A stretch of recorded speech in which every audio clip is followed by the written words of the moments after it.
Hi there everybody, it's Trent from Pedal Master Reviews, and it's been a very long time since I've given you an update of my rig, but it's changed quite a bit since the last time I reviewed it. As you can see, I've got a totally different board. This is a pedal pad. I don't know what it is, it's their biggest one though. It's not the newest one, but it's I don't think they have any bigger than this. They're running from, power-wise, I'm running from a Pedal Power, which is that black box right over there that my Morley ABY is sitting on. Yeah, and so I'm gonna... This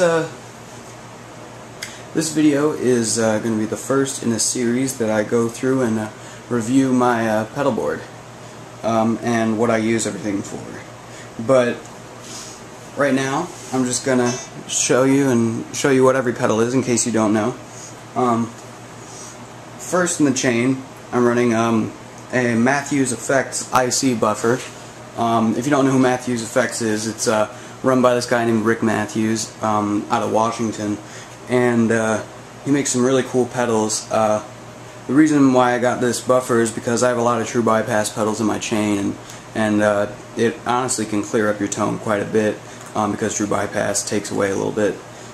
So yeah, I'm running the buffer, and then right after the buffer, I'm running a Mxr Dyna Comp, and so I use that probably when I'm wanting to use my neck pickups on my Telecaster, or just if I want to, if I'm playing like a lead part at church that needs to be equal. I use that. I don't use it as much as I want to, but I use it. Second in the chain, after the third in the chain. Third in the chain, we have an Electro Harmonix Nano LPB1. And if you don't know what LPB1 is, it's a linear power booster. And so basically what that does is it'll drive the tubes in my Vox AC15. So it sounds pretty cool. It's I kind of use it more as a solo boost, but some people use it for like clean boosts and stuff. Then after that, I have a Nux. They're the company that makes the Time Force, which I reviewed as that's my first video on this channel, was reviewing that a long time ago. But I've got the Nux Drive Core, which is basically a boost and a drive, or if you want, it's both at the same time. And it's kind of like a tube screamer, but a little bit more selectable, but not as up to spec as some of the clones of tube screamers you see. But it's a good pedal, and I use it kind of as a light overdrive. But yeah. Next in the chain, we have the Electro Harmonix Soulfood, which, for those of you who don't know what that is, it's a copy of a Klon overdrive, which is like a $2,000 overdrive that was made in the 90s. But it's a really good pedal. The Soulfood does a really good job of meeting up to it. But I'm thinking about sending it out to JHS and getting it modded with some extra clipping mods. Next we have the Holy Stain Reverb / Fuzz. I use it for reverb, but the fuzz on it is kind of cool. Yeah. So if we move back around over to the top over there, you see my amp foot switch, which it's not anywhere in the chain, and technically it's at the end. But it switches. It's for my Vox AC15 C1, and it switches between spring, reverb, and tremolo. Then next to it we have the Behringer Dd 400, which is digital delay, and it was actually my first pedal ever. I've got it on there right now because I have no right-angled plugs, and so the 1/4-inch jack wouldn't fit if I put it into the next pedal. But when I do use that pedal, I use it for slapback delays, and I'm thinking about replacing it with an Ibanez Echo shifter. So next over we have the Vox Delay Lab, which is an amazing pedal. I got the last one at my local guitar center, so I'm very blessed to have that.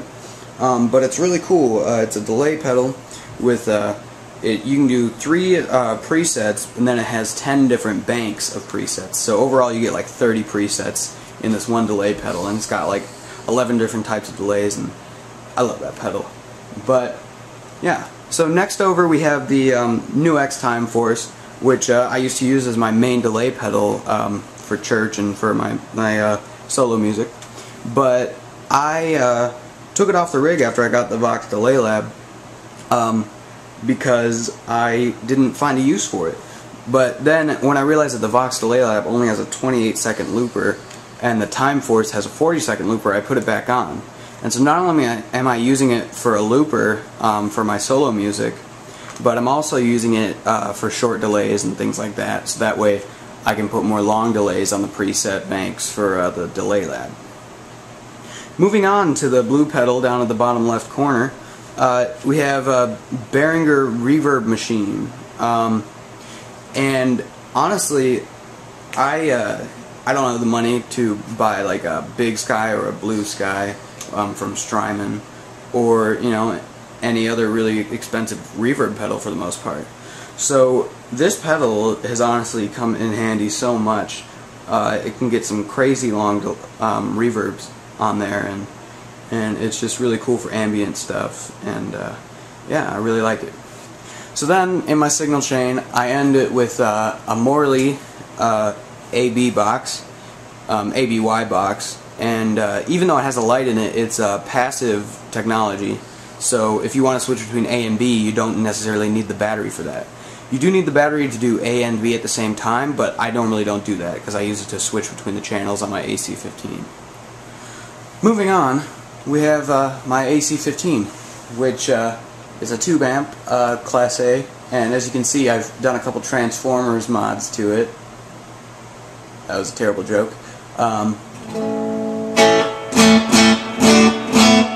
But it's a great sounding amp. It's great for clean sound.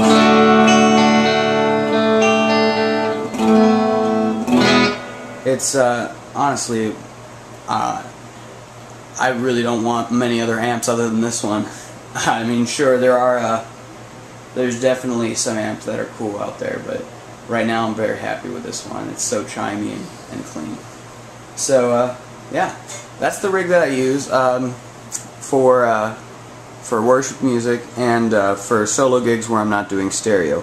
When I am doing a stereo rig, I use the Vox AC-15 for the left channel, and then I use Fender Champion 30 for the right channel, which you can see to the right of the AC-15. So, thank you for watching this video. I will be uploading videos of all the individual pedal reviews, and I hope you liked it. If you haven't already, don't forget to subscribe. This is Trent from Pedal Master Reviews. Thanks.